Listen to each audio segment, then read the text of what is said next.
नमस्कार और स्वागत है द डीप डाइव में। आज हमारे पास जो स्रोत है वो हमें गोस्वामी तुलसीदास जी के श्री रामचरितमानस के एक ऐसे हिस्से में ले जा रहे हैं जो शायद सबसे ज्यादा पढ़ा और सुना जाता है, सुंदरकांड। ये सिर्फ एक अध्याय नहीं बल्कि अपने आप में एक पूरी दुनिया है। और इसकी खासियत इसके नाम में ही छिपी है। एक बहुत प्रसिद्ध श्लोक है, सुंदरे सुंदरो रामा सुंदरे सुंदरी कथा। मतलब सुंदरकांड में सब कुछ सुंदर है। राम सुंदर हैं, उनकी कथा सुंदर है, सीता सुंदर हैं। यहाँ क्या है जो सुंदर नहीं है? इसे मानस का हृदय भी कहा जाता है। तो आज हम मिलकर यही समझने की कोशिश करेंगे कि हनुमान जी की ये यात्रा सिर्फ समुद्र लांघकर सीता जी का पता लगाने तक सीमित क्यों नहीं है। ये अटूट विश्वास, हिम्मत और उन हालात में उम्मीद की कहानी कैसे है जहां सब कुछ नामुमकिन लगता है। तो चलिए इस कहानी को परत दर परत समझते हैं। मेरे लिए इसकी शुरुआत हमेशा उस पल से होती है जब नायक खुद अपनी शक्तियां भूल चुका था। ये बहुत ही दिलचस्प साइकोलॉजिकल मोमेंट है ना? जामवंत जी हनुमान को उनकी भूली हुई शक्तियां याद दिला रहे हैं। वो कह रहे हैं, कहाँ चुप साधी रहा बलवाना। मतलब ए बलवान, तुम चुप क्यों बैठे हो? ये ऐसा जैसे कोई हमारे अंदर की सोए हुए पोटेंशियल को जगा रहा हो। और ये जगाना काम कर गया। जैसे ही उन्हें अपनी शक्ति का एहसास हुआ, हनुमान जी का आकार एक विशाल पर्वत जैसा हो गया। और फिर उन्होंने जो छलांग लगाई वो सिर्फ एक फिजिकल एक्ट नहीं था, वो भक्ति की शक्ति का एक तरह से विस्फोट था। स्रोत बताते हैं कि जिस पर्वत से उन्होंने छलांग लगाई वो उनके वेग से सीधा पाताल में धंस गया। अच्छा। तुलसीदास जी लिखते हैं, जिमी अमोघ रघुपति करबाना यही भांति चलेओ हनुमाना। मतलब वो ऐसे चले जैसे श्री राम का अमोघ बाण चलता है, जिसे कोई रोक नहीं सकता। लेकिन जैसा कि हर बड़ी यात्रा में होता है, मंजिल से पहले इम्तिहान आते हैं और हनुमान जी के रास्ते में एक के बाद एक 3 बड़ी रुकावटें आईं। पहली थी मैनाक पर्वत की। हाँ, समुद्र देवता ने अपने मित्र मैनाक पर्वत को भेजा कि वो हनुमान जी को थोड़ा आराम करने के लिए कहें। ये एक तरह का प्रलोभन था, आराम का, रुक जाने का। लेकिन हनुमान जी का फोकस कमाल का था। उन्होंने मैनाक को बस हाथ से छूकर सम्मान दिया और कहा, राम काजू कीन है बिन मोही कहाँ विश्राम। जब तक राम का काम पूरा नहीं होता मुझे आराम कहाँ। बिल्कुल, ये दिखाता है कि लक्ष्य के प्रति समर्पण कितना अटूट था। मतलब ये सिर्फ हनुमान जी की कहानी नहीं है, ये हर उस इंसान की कहानी है जो कोई बड़ा लक्ष्य हासिल करना चाहता है। उसे आराम का लालच भी मिलता है, फिर धोखे का सामना भी करना पड़ता है, जैसा सुरसा के साथ हुआ। ये सुरसा वाली घटना क्या थी? सुरसा को देवताओं ने भेजा था हनुमान जी की बुद्धि और बल की परीक्षा लेने के लिए। ये एक दिलचस्प मुकाबला था। सुरसा ने अपना मुंह 1 योजन यानी कई किलोमीटर तक फैलाया। जवाब में हनुमान जी ने अपना शरीर उससे दुगना बड़ा कर लिया। और ये चलता रहा? हाँ, ये सिलसिला बढ़ता गया। जब सुरसा ने अपना मुंह 100 योजन तक फैला लिया, तब हनुमान जी ने बल की लगे बुद्धि का इस्तेमाल किया। अच्छा। वो अचानक अंगूठे जितना छोटा रूप धर लेते हैं, उसके मुंह में घुसकर तुरंत बाहर आ जाते हैं। उन्होंने साबित किया कि हर समस्या का समाधान सिर्फ ताकत से नहीं होता, चतुराई भी जरूरी है। और तीसरी बाधा थी वो राक्षसी जो परछाई पकड़कर शिकार करती थी, एक अदृश्य खतरा। बिल्कुल। तो आप देखिए, 3 तरह की बाधाएं हैं। मैनाक यानी आराम और सुविधाओं का प्रलोभन, सुरसा यानी अहंकार और धोखे की चुनौती जिसे बुद्धि से जीतना पड़ता है, और वो राक्षसी यानी छिपे हुए अनजान दुश्मन या डर। किसी भी बड़े मिशन में ये तीनों चीजें आती ही हैं। तो इन 3 बड़ी परीक्षाओं को पार करने के बाद हनुमान जी आखिरकार समुद्र लांघ गए।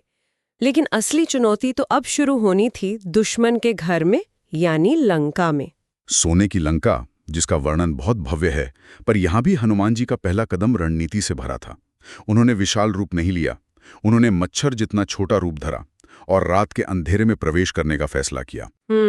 मतलब चुपचाप काम निकालना है। बिल्कुल। लेकिन लंका का प्रवेश द्वार इतना आसान नहीं था। वहां लंका की गार्डियन लंकिनी खड़ी थी और उन दोनों के बीच एक मुठभेड़ हुई। हाँ, लंकिनी ने उन्हें रोका तो हनुमान जी ने बस एक घूंसा मारा। ज्यादा बल का प्रयोग नहीं किया, बस एक। मुठि का एक महाकपि हनी रुधिर बमत धरनी ढम्मनी। वो एक ही मुक्के से खून की उल्टी करती हुई जमीन पर गिर पड़ी और उस एक मुक्के ने सब कुछ बदल दिया। कैसे? क्योंकि लंकिनी को ब्रह्मा जी का एक वरदान याद आ गया। ब्रह्मा जी ने कहा था कि जब एक वानर के प्रहार से तू बेचैन हो जाए तो समझ लेना कि राक्षसों के विनाश का समय आ गया है। अच्छा, तो ये एक तरह का शुभ संकेत था। हाँ, तो लंकीनी ने हनुमान जी को रोका नहीं, बल्कि कहा नगर में प्रवेश करके सब काम करो, और इसे अपना सौभाग्य माना। ये मिशन की पहली जीत थी। लंका में घुसकर हनुमान जी घर घर सीता जी को ढूंढते हैं, लेकिन वो नहीं मिलती। और फिर उन्हें कुछ ऐसा दिखता है जिसकी उन्होंने उस राक्षसी नगरी में कल्पना भी नहीं की होगी। जरा सोचिए, चारों तरफ राक्षसों के घर हैं, तामसिक माहौल है, और उसके बीच में एक ऐसा घर दिखाई देता है जहां तुलसी का पौधा लगा है और दीवारों पर राम जी के धनुष बाण के चिन्ह बने हुए हैं। हाँ, तुलसीदास जी लिखते हैं, रामायुध अंकित गृह शोभा बरनी न जाई, नव तुलसी का वृंद तह देखी हर्ष कपिराई। उस घर को देखकर हनुमान जी का मन एकदम खुश हो गया। और फिर उस घर से राम राम के जाप की आवाज आती है। ये वाकई हैरान करने वाला रहा होगा। बिल्कुल, और ये क्षण दिखाता है कि अच्छाई कहीं भी कितनी भी मुश्किल परिस्थितियों में मौजूद हो सकती है। ये विभीषण का घर था। जब हनुमान जी ब्राह्मण का वेश धरकर विभीषण से मिले, तो वो सिर्फ दो अनजान लोगों का मिलना नहीं था, वो दो भक्तों का मिलन था। विभीषण अपनी हालत बताते हैं, सुनहु पवन सुत रहनी हमारी, जिम्मी दसननी मोह जीभ बिचारी। यानी मैं यहाँ ऐसे रहता हूँ जैसे 32 दांतों के बीच बिचारी जीभ। ये दिखाता है कि आस्था आपको सबसे विपरीत माहौल में भी जिंदा रख सकती है। विभीषण से ही उन्हें पता चलता है कि सीता जी अशोक वाटिका में है, और जब हनुमान जी वहां पहुंचते हैं तो जो दृश्य वो देखते हैं वो बहुत ही दर्दनाक है। बहुत।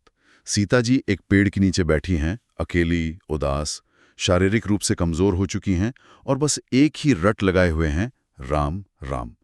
वो उस वक्त पूरी तरह से निराशा में डूबी हुई थी। और उसी माहौल में रावण वहां पहुंचता है। हाँ, और वो हर तरीका अपनाता है, साम दाम भय भेद। वो उन्हें अपनी सबसे बड़ी रानी बनाने का लालच देता है, और अंत में तलवार निकालकर जान से मारने की धमकी देता है। लेकिन सीता जी का आत्मसम्मान और उनकी निष्ठा देखिए, वो रावण की तरफ देखती तक नहीं है। वो अपने और उसके बीच जमीन से एक तिनका उठाकर रख लेती हैं, और उस तिनके को संबोधित करते हुए कहती हैं, सुनु दसमुख खद्योत प्रकाशा, कभू के नलिनी करई बिकासा। मतलब, अरे रावण, क्या जुगनू के प्रकाश से कभी कमल का फूल खिल सकता है? ये अपमान का कितना शक्तिशाली और शांत तरीका है। बिल्कुल। रावण गुस्से में चला जाता है।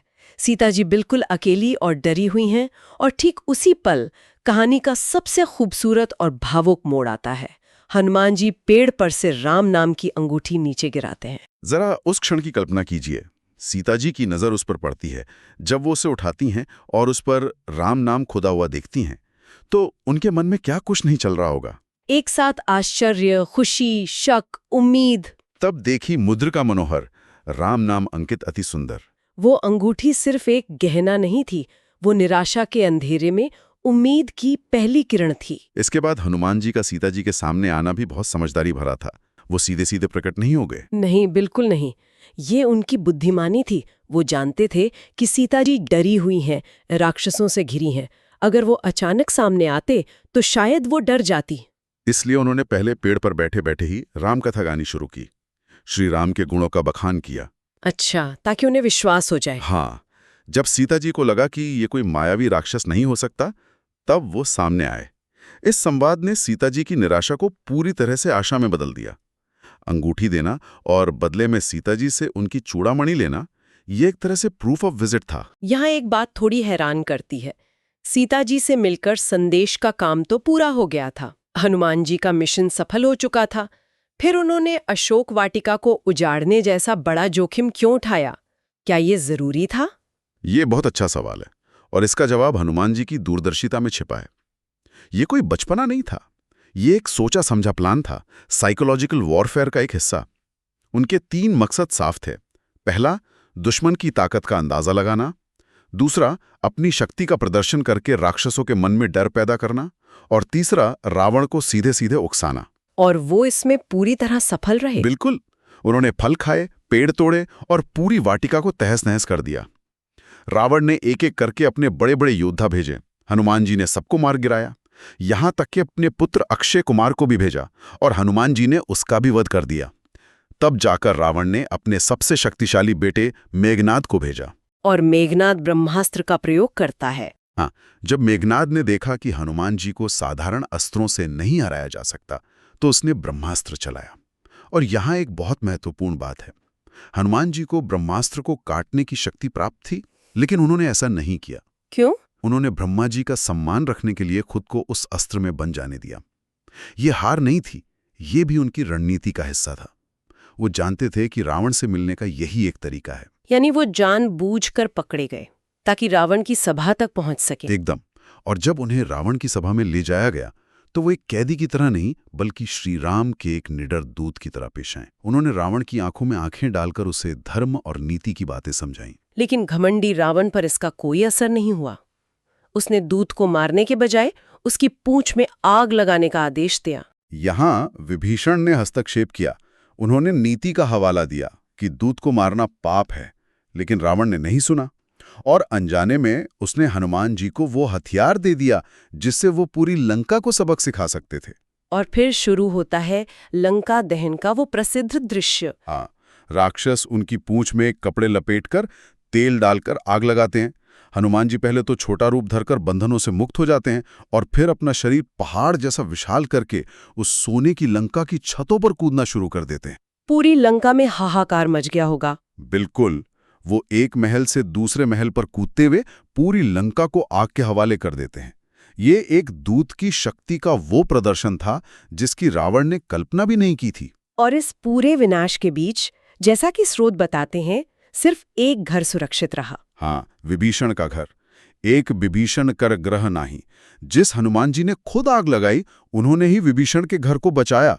ये इस बात का बहुत बड़ा प्रतीक है कि जब चारों तरफ अधर्म और विनाश की आग लगी हो, तब भी धर्म और भक्ति की रक्षा होती है। लंका दहन के बाद हनुमान जी वापस समुद्र में अपनी पूंछ पुजाते हैं और एक बार फिर सीता जी से मिलकर उन्हें विश्वास दिलाते हैं कि राम जी जल्द ही सेना लेकर आएंगे, और फिर वो चूड़ामणि लेकर वापस लौटते हैं। जब वो समुद्र के इस पार अपने साथियों के पास पहुंचते हैं तो वहां का माहौल देखने लायक होता है।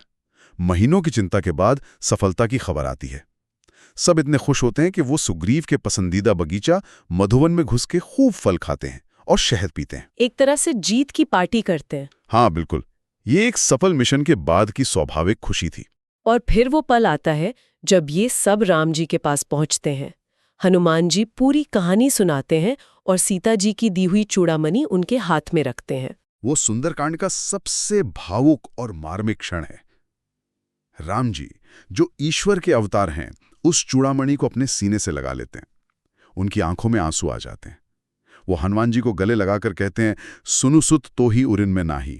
इसका मतलब है, हे पुत्र, मैंने मन में बहुत विचार करके देख लिया, मैं तुम्हारे इस उपकार के ऋण से कभी मुक्त नहीं हो सकता। ये दिखाता है कि सच्ची भक्ति और सेवा का मूल्य भगवान की नजर में कितना बड़ा है। बिल्कुल, ये स्वामी और सेवक का नहीं, बल्कि भक्ति के सर्वोच्च शिखर का संबंध है। तो अगर हम इस पूरी यात्रा को संक्षेप में देखें, सुंदरकांड हमें यही दिखाता है कि जब भक्ति से आत्मविश्वास पैदा होता है तो बुद्धि और साहस अपने आप आ जाते हैं।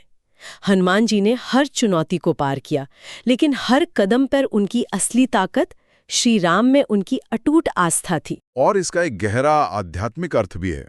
कई ज्ञानी इसे एक आत्मा की परमात्मा तक पहुंचने की यात्रा का रूपक मानते हैं। ये जो विशाल समुद्र है, ये संसार की बाधाएं हैं। लंका हमारे मन का अहंकार और बुराइयां हैं, और हनुमान एक आदर्श साधक या गुरु हैं जो भक्ति, बुद्धि और विवेक के बल पर इन सभी बाधाओं को पार करके परमात्मा का संदेश जीवात्मा तक पहुंचाते हैं। और जाते जाते हमारे सुनने वालों के लिए एक अंतिम विचार। सुंदरकांड का पाठ अक्सर वो लोग करते हैं जो जीवन में बहुत बड़ी मुश्किलों से गुजर रहे होते हैं। कभी सोचा है कि एक नायक की अपनी धुन में हर बाधा को पार करते हुए एक नामुमकिन मिशन को पूरा करने की ये कहानी लोगों को इतनी गहरी शांति और हिम्मत क्यों देती है? शायद इसलिए कि ये हमें याद दिलाती है कि जब इरादा नेक हो और विश्वास अटूट हो तो कोई भी सागर पार किया जा सकता है।